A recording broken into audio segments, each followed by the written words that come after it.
Presenting Robert Farrow is his wife, Renee DeMiche Farrow.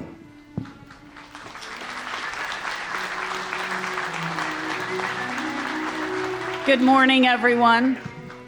I just want to do a quick thank you to Jesse and your team for this wonderful event.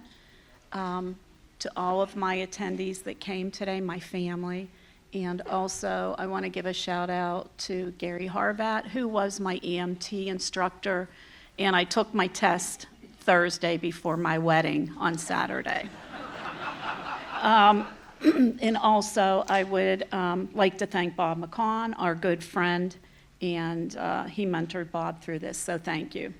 It's my greatest honor today to introduce my husband of 47 years, Bob Farrow, a man who dedicated an incredible 43 years with the city of Pittsburgh, from his first day as a paramedic to his final chapters as chief. Bob, I need my glasses, answered every call with unwavering dedication for more than 4 decades. He stood on the front lines, bringing skill, calm, and heart to every emergency. He wasn't just saving lives, he was touching them, one patient, one family, one shift at a time. But Bob's story is about more than years of service. It's about the kind of person he is. He led with integrity, mentored with compassion, and never lost sight of the people behind the uniforms. His leadership wasn't about rank or title. It was about responsibility, respect, and always doing what is right. He was the type of leader who didn't seek the spotlight. Instead, he shined it on others, encouraging their growth and celebrating their successes. He had a way of making people feel seen, heard, and valued. He didn't just save lives, he inspired them. To his family, Bob is more than a public servant.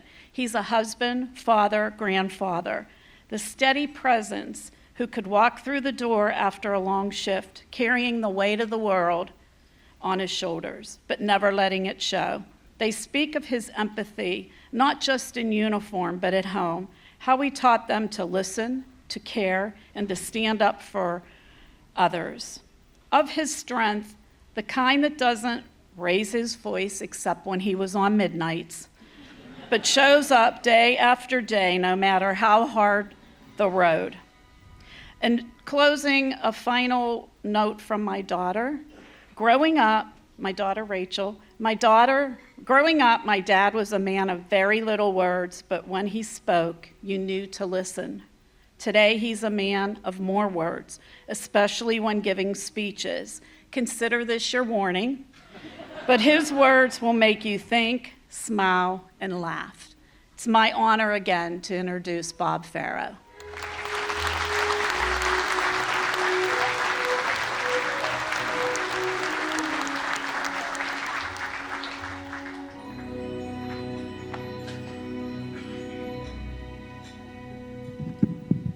All right, first things first, I got the mic, so look out. Like the previous speakers, you get nominated, and Gary called and said, hey, you're nominated, you want to accept it? And so I thought a second and said, sure, it's a great thing, a great honor. And E-Services has put together a great program, and I think they're on the right track here. It's just the second year, and you can see the results, and it's much appreciated.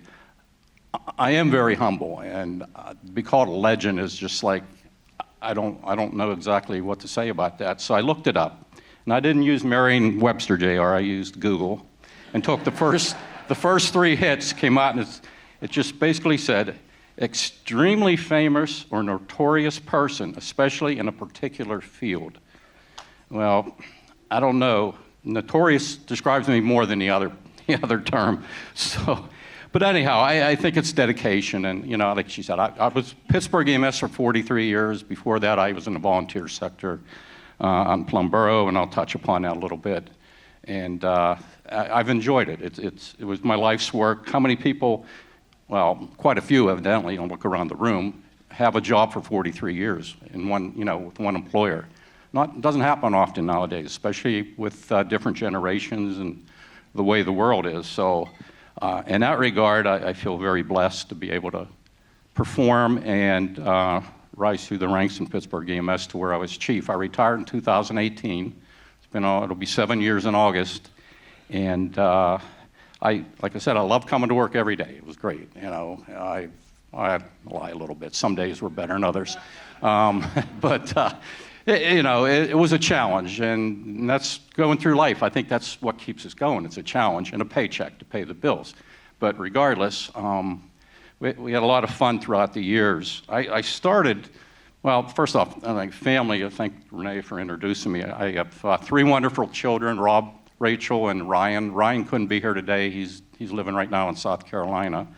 And I guess they put up with a lot of craziness. I missed a lot of events, graduations. If you have a supportive family, you're really blessed in this profession, because you don't know when you're going to be home and when you're not going to be home. You get forced to work extra shifts, you get called out, and it's up to your wife to take care of business and get the kids where they need to be.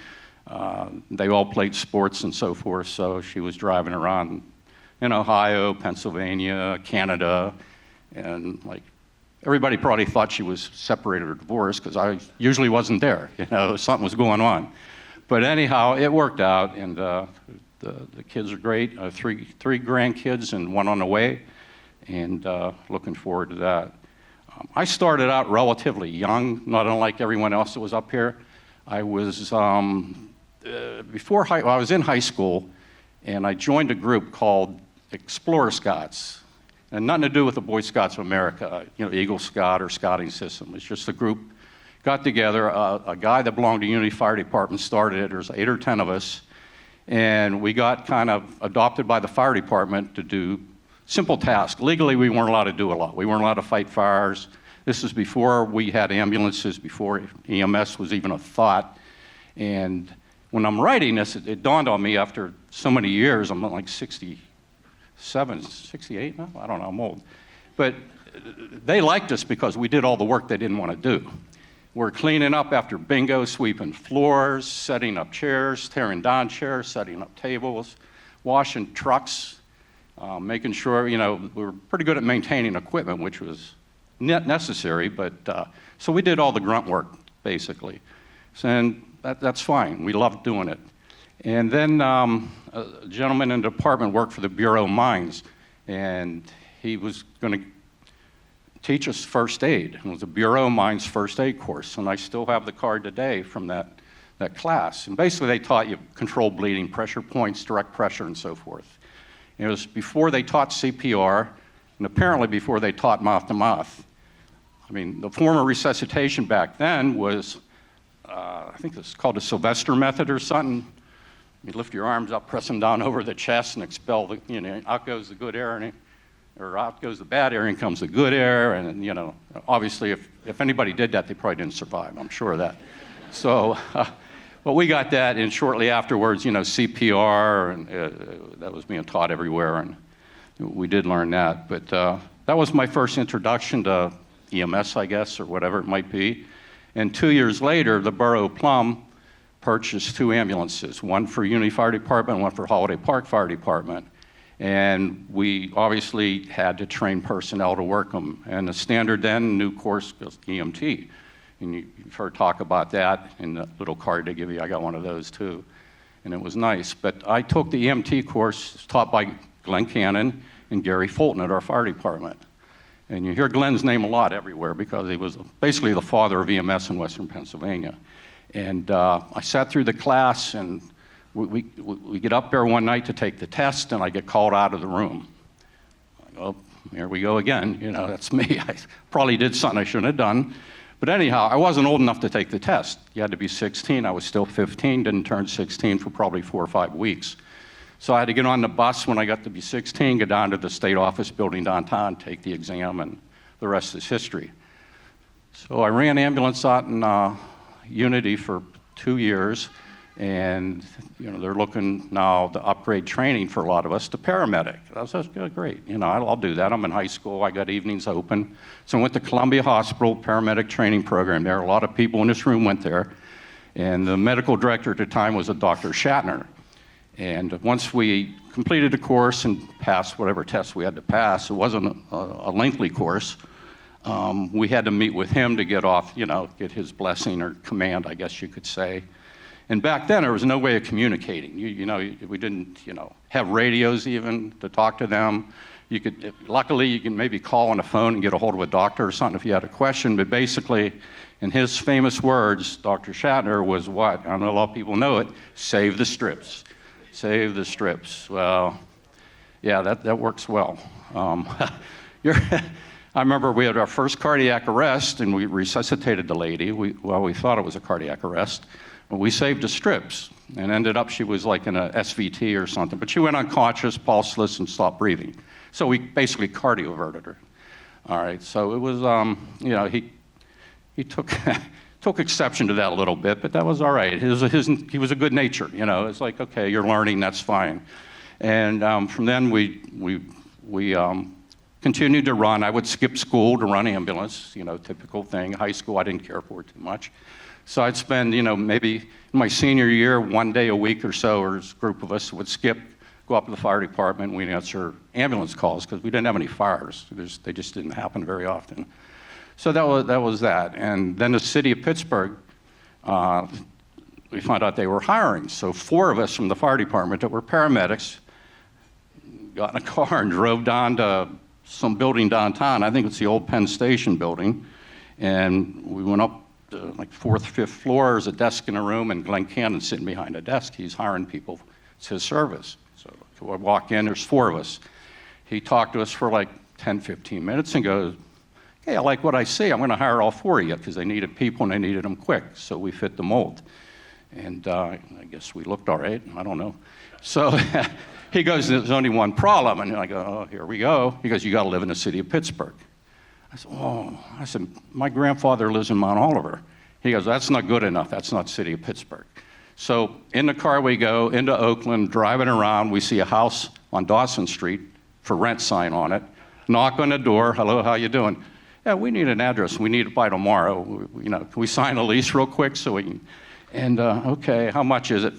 It'll cost. There's 4 of us. It was $50 a month, so $200 a month. We got the whole 2nd floor.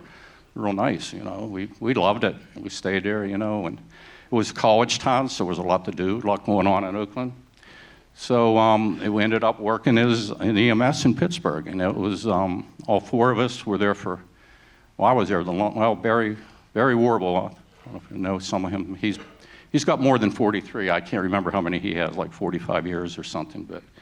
But we liked it. We liked going to work. We all, hung out together. And I think the thing with how we started out in Pittsburgh is we were all kind of the same age, within maybe 5, 6 years difference.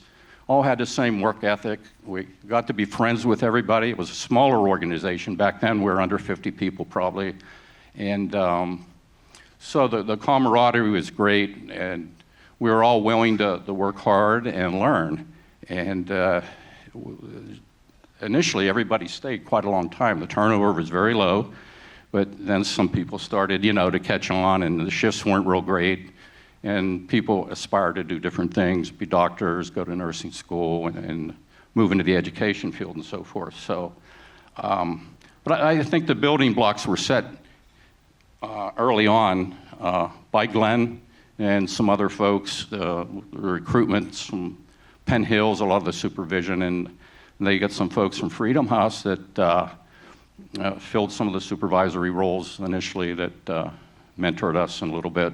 As a kid from the suburbs doesn't know much about what's going on in Pittsburgh. It was like, I didn't know what a seizure was until I got to Pittsburgh. And it's like, everybody has seizures. I don't know what's going on here, And what about the spoon? Forget the spoon. You don't use those. But it was fun. And my best years were when I was, I would say, a paramedic or a crew chief, work in the field. I worked in Medic 1 and Medic 6, Lawrenceville, East End area.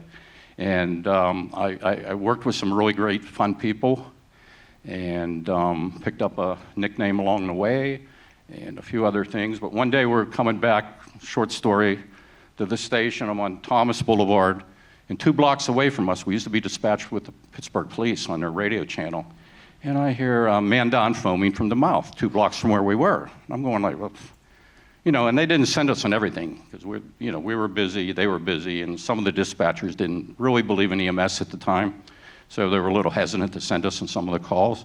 So I get on the air and say, Medic 1 base, we'll check that Mandan foaming from the mouth. And the dispatcher gets back and goes, okay, Medic 1, but be careful. And I'm thinking like, what the heck's the be careful stuff for? This guy. So we get out there, nothing. I get back on the radio, say, hey, we're here. I can't find no man foaming from the mouth. He goes, Medic 1, that wasn't a man foaming from the mouth. That was a dog.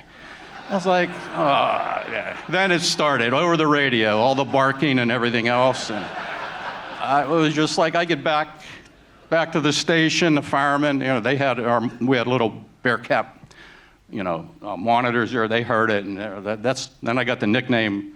I think it was Jeff Anderson, one of the medics I used to work with, gave me the nickname initially, and it stuck with me to this day. So, Mad Dog, they call me. So I don't know.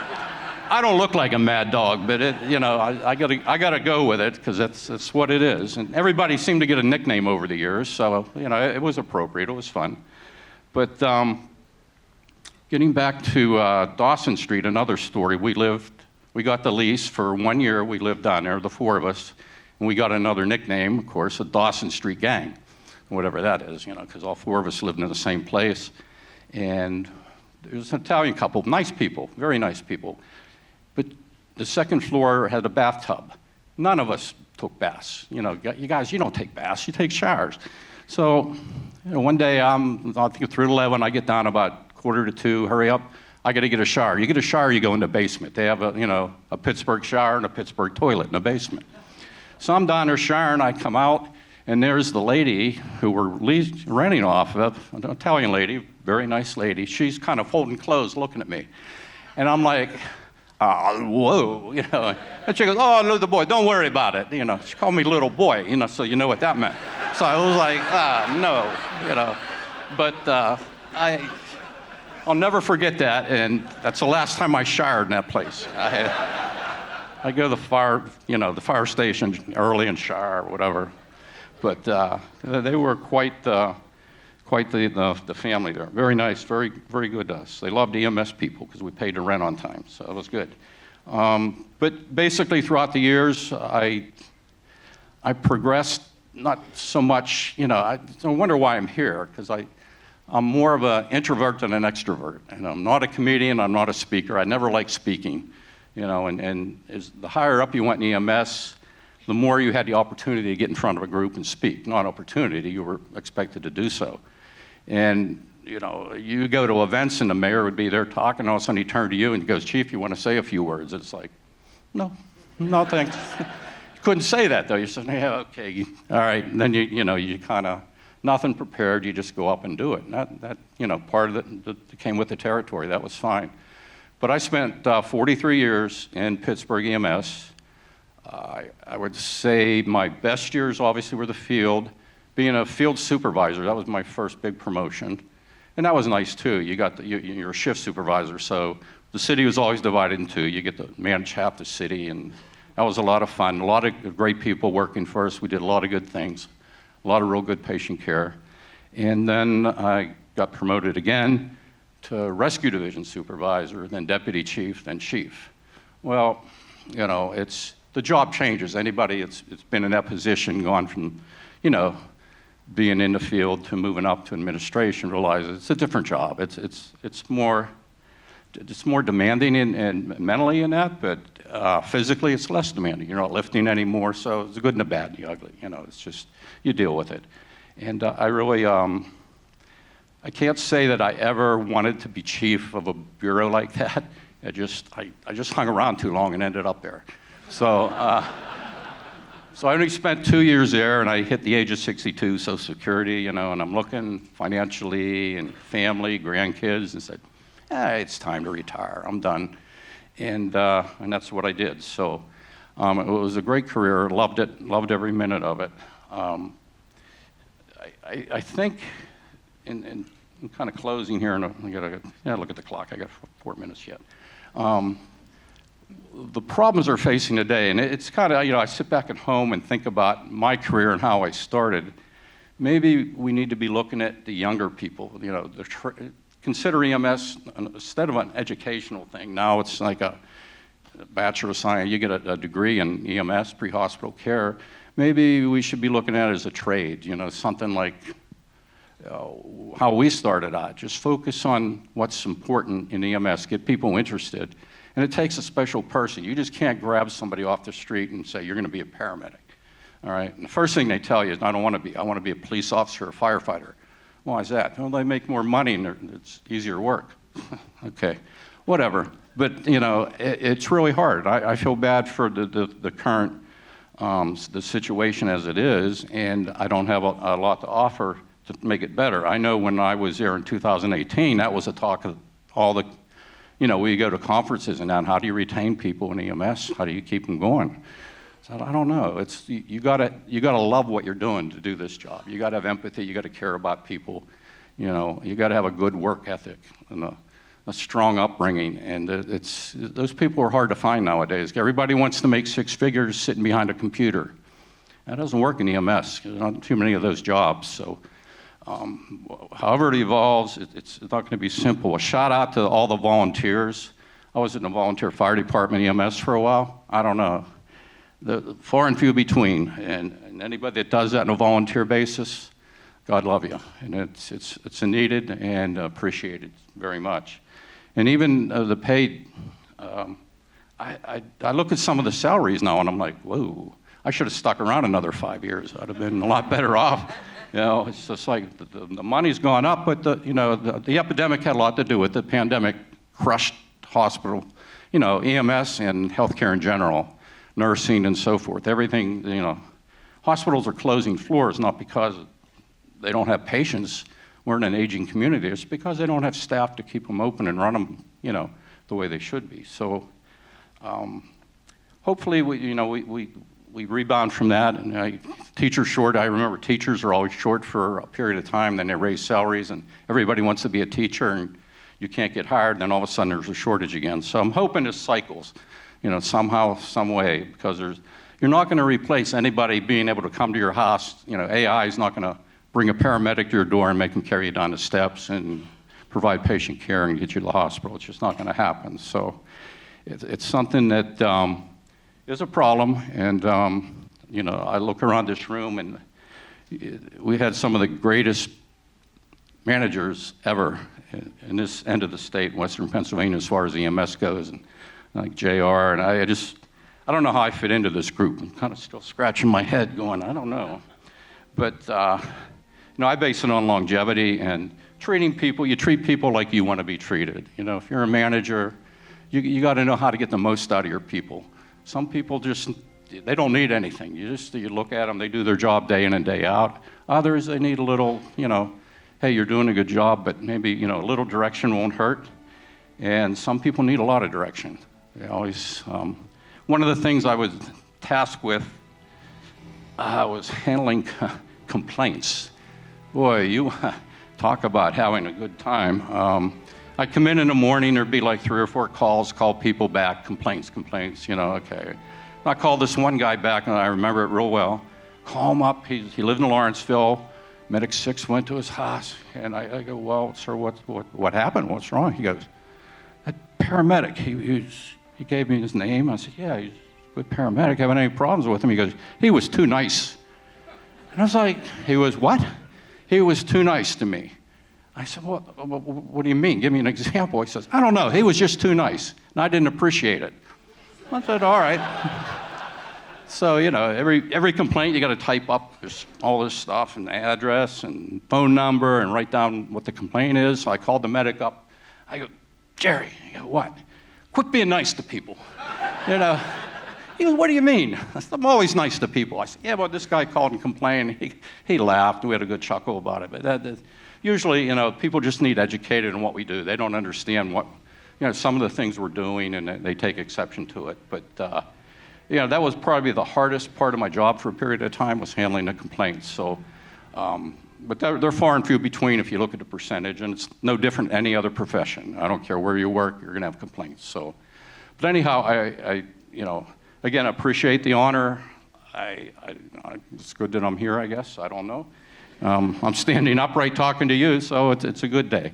But I'm honored to be with this group and the previous group from 2024, and I hope this program, I'm sure it'll move forward, recognizing those people that excel, or even the people that just make it a career and do a great job of it. And sometimes you just need to take the simple things and roll with them.